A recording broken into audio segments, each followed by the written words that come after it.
구두하면 떠오르는 이미지가 있나요? 구두 닦기로 가게에 도움이 되고자 했던 소년들. 출근하는 아버지의 구두를 닦아 용돈을 벌던 어린 시절. 기억 넘어 추억이 된 구두와 구두약. 구두약 하면 연상되는 동물, 말입니다. 김포의 한 회사 앞에는 구두약의 상징, 말 동상이 있습니다. 시작은 이제 구두약이 아니고 식품이었습니다. 그 할아버지께서 군납을 시작하셨고 이제 군납을 하시면서 눈에 들어오는 게 장병들의 이제 부실한 군화였다고 합니다. 당시 미군들의 군화는 항상 광이 나고 깨끗하고 한국 군인 군화는 너무 지저분하고 오래 신지도 못하고 겨울이면 동상에 걸리기도 하고 이런 것들을 이제 원인을 조사해 보니 구두약에 문제가 있었던 겁니다. 이제 한국 군인들은 이제 구두약을 사용하지도 않고 또 국내에는 구두약을 만들거나 판매하는 곳이 없었기 때문에 이제 이런 문제가 생겼습니다. 그 이후로 이제 구두약을 만들기 위해서 여기저기 기술도 배우려고 하셨는데 국내에는 그런 기술을 가지고 있는 곳이 없었어요. 그래서 일본 제조업체를 소개받아서 기술을 배우게 되시고 또 제휴까지 맺을 수 있게 됐다고 합니다. 그래서 말구두약이 탄생된 거고 일대 대표가 만든 군인들을 위한 구두약은 곧 전국구 브랜드가 되었죠. 매년 2천만 개가 팔리고 광고를 하지 않아도 알아서 찾는 제품. 그리고 그의 아들 이대 대표는 아시아 전역으로 판로를 넓혀갔습니다. 90년대에 본격적으로 좀 수출이 많이 이루어지기 시작했고요. 지금은 미국, 그리고 일본, 몽골, 러시아, 그리고 베트남 등에 이제 수출하고 있는데 그 중에는 베트남 가보면 구두 닦기 분들이 계시거든요. 그분들이 모두 이제 말포 구두약을 사용할 정도로 국민 구두약으로 좀 자리 잡은 상태입니다. 하지만 기업의 문화가 바뀌기 시작하며 구두의 수요는 급격히 줄고 덩달아 구두약의 매출도 급락했죠. 과거에는 이제 구두약 하나로도 회사 운영이 충분했던 시절이 있었거든요. 당시만 해도 이제 구두 한 켤레가 매우 귀했던 시절이고 또 매일 구두약으로 관리를 하는 게 이제 일상이었던 시절이라 그랬지만 이제 아버지께서는 조금 미리 예상을 하신 것 같아요. 이 구두약 사업이 점점 쇠퇴할 거라고. 첫 제품은 당시 커피 한 잔 값인 20원이었지만 지금은 약 1,500원. 커피 한 잔 값도 안 되는 가격입니다. 가격은 떨어졌지만 여전히 매출 1위이며 그 수요의 상당량은 군대입니다. 할아버지께서 회사를 운영하실 때는 좋은 땅, 좋은 밭을 만들었다고 하면은 아버지께서 운영하실 때는 좋은 열매를 심었다고 좀 생각을 합니다. 이대 대표는 구두약 쇠퇴를 예상하고 연구실 팀을 강화했습니다.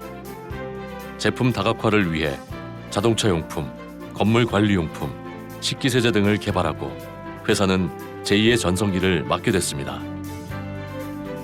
IMF 시대에도 기술력과 품질을 인정받아 위기를 극복하게 된 계기가 되었죠. 어려움을 이겨내고 회사를 일궈낸 할아버지, 아버지의 경영 성과는 3대 대표 정홍규 씨에게 부담과 책임이기도 했습니다. 근데 사실 아버지는 제게 꼭 그 가업 승계를 해야 한다고 말씀을 하신 적은 없어요. 지금 생각해보면 아마도 제가 많이 부담을 느낄까 봐 항상 그렇게 말씀해 주신 것 같아요. 또 하필 제가 또 이렇게 회사 대표로 취임하고 나서 회사가 가장 어려운 시기였어요. 17년간 업무 제휴를 하던 그 글로벌 회사가 이제 계약 종료가 되면서 매출이 이제 하루아침에 반토막이 났거든요. 할아버지 때부터 근무하시던 분들이 지금도 계신 분이 계세요. 우리 정님 같은 경우. 근데 제가 아주 어렸을 때부터 용돈도 주시고 이러셨던 분인데 제가 오늘 들어와서 저의 어떻게 보면 부하 직원으로 계신 거잖아요. 근데 이런 거에 대한 굉장한 좀 프레셔가 좀 있었어요. 그리고 이 대를 잇는 그 대물림이라는 게 이게 당연하다고 생각하진 않거든요. 근데 또 많은 사람들이 그거를 그냥 대물림 하는구나 이렇게 생각할까 봐 이런 점에서 좀 제 스스로가 좀 걱정이 많았던 것 같습니다.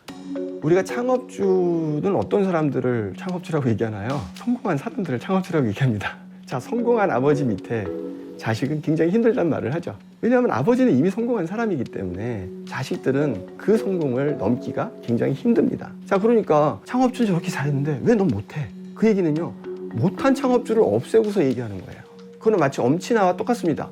엄마 친구 아들이 다 똑똑한 게 아니라 엄마 친구 아들 중에 공부 잘하는 놈도 있어요. 그 놈들만 대놓고서 왜 너는 쟤네만큼 못하니라는 소리가 똑같은 거예요. 왜냐하면 창업주는 성공한 사람들이기 때문에 존재하는 거거든요. 실패한 사람들은 다 없어졌어요. 실패한 사람을 다 없애고 성공한 사람만 갖다 놓고 왜 자녀들 너희들 저렇게 성공하지 못하냐라는 소리를 똑같이 하는 겁니다.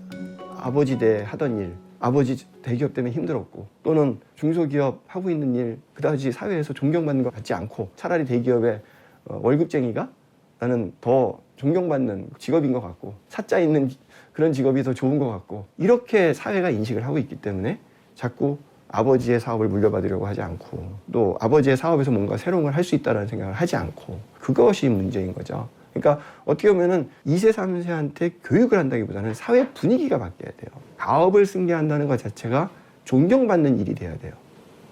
취임 후 매출 하락의 위기를 겪은 3대 대표 정홍규 씨는 위기를 피하기보다 그 안에서 살아남는 방법을 선택합니다. 제가 취임하고 한 1년 정도 있다가 이쪽으로 이전을 했습니다. 계속 매출이 그땐 줄어드는 상황이었고, 그렇기 때문에 이제 모든 걸 좀 줄여야겠다고는 생각도 했었고요. 그리고 인천 남동단은 너무 이제 가격 대비 너무 부동산이 떠가지고 굉장히 효율적이지 못했습니다.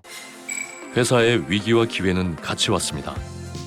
2020년 초 레트로 열풍은 오래 사랑받은 브랜드의 이름값을 톡톡히 하기도 했는데요. 지적 재산권이라고 그러죠. 이제 IP라고 그러는데, 이걸 이용해서 최근에 말 맥주, 에너지 드링크, 속옷, 식품 등 각기 다른 분야의 회사들하고 콜라보를 하면서 다양한 제품들이 출시가 되기도 했고, 이렇게 말 IP를 이용한 라이센스 사업에도 앞으로도 계속 집중할 생각입니다. 시류를 읽고 그에 맞춰 기업은 새 옷을 갈아입습니다. 그것은 살아남기 위한 몸부림이자 기업 승계를 이룬 후계자들의 무거운 책임이기도 합니다. 최근 주력하는 제품군은 이제 산업용 세제입니다.